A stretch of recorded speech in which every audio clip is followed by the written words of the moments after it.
Dawie, let's take a step back and take a look at why this all came about, because Jeremy Cronin last year making some strange comments, calling you some strange names, and this all sparked your decision to come up with a plan for the country. And a title for my little presentation this evening, and I hope I'm going to do it throughout South Africa as well.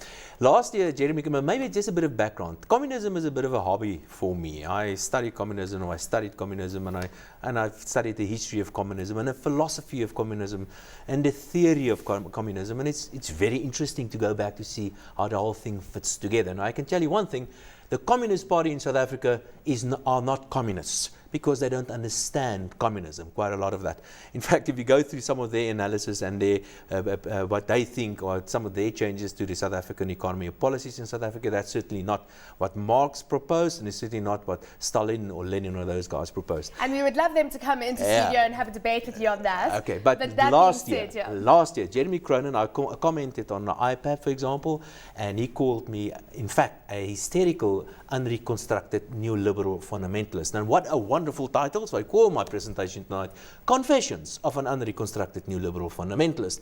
And what I'm doing, I'm going through the Communist Party. I have to have a bit of a go at the Communist Party, and of course Jeremy Cronin himself a little bit, and just to show that so communism... So what are you going to be calling him back? No, I'm not going to call him names. I'm not in that, but what I'm certainly going to illustrate is that communism is a silly ideology. It simply doesn't work. It's fatally flawed. And I'm also going to discuss the current financial crisis that we are still in, and it's a crisis for socialism, most definitely not for capitalism. And then I'm going to go through some of the plans we have. Take us back. A crisis for socialism. Most definitely. Explain what that means for how to get ourselves out of this crisis. Well, a simple example. The Greeks are cutting back.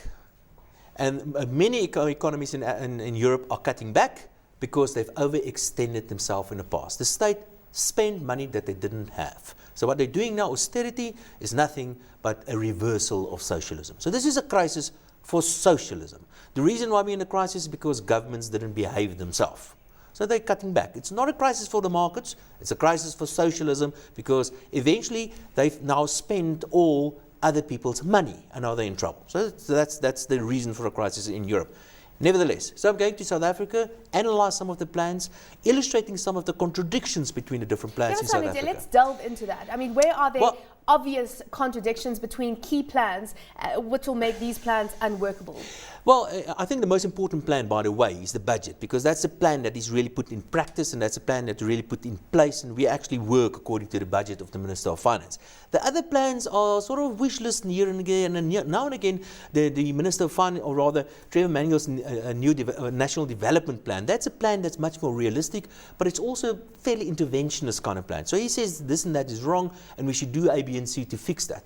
My approach is different. And by the way, if you go to some of the new development plan, for example, that is very much a wish list, and it's very much an interventionist kind of plan. You can pick up socialism and these bastardized communist ideologies in some of these plans, and even in some of the rhetoric that we hear from government and the Communist Party and COSATU and so on. You can pick all these funny, very old communist rhetoric in those sort of comments that they are making. How do we take your plan and build it? I mean, who's listening? Is anyone going to listen to the plan that you have? How do we take your plan and simplify government's many plans? As I said, there's IPAP, there's GEAR, there's the NDP, and many others. Well, a lot of people want to listen to this because I'm going to do a presentation. Apparently, a lot of people are going to listen to this tonight. But I've got two themes. First of all, we have to simplify things, make things easier. That's very important. And secondly, we have to liberalize things, make things free. Now, let me give you an example. We have, depending on how you look at this, but we've got more than 150 taxes in South Africa, probably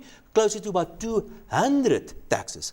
We have too many taxes. We can make that easier. And we can reduce that to probably less than 10 taxes in South Africa. That is an example. Talk to us about liberalization. Well, I think labor legislation is one of those examples. I think, and my confession is, and that's what I'm going to do in my presentation, I believe in freedom. I believe in personal freedom. I believe I have the right to enter into agreement. I have the right to sell my labor at any price I want to. And I want legislation to support support what I believe in, me personally. And I believe that I am the most important person in South Africa. Me, and of course you are as well, the individual is the most important person. And the reason why I have a government, and why we have a constitution, and why we have a constitutional court in South Africa is only for one reason, and it's to make my life easier. And I want to be free. And that's what I'm proposing. And it doesn't mean that I'm not prepared to help the poor.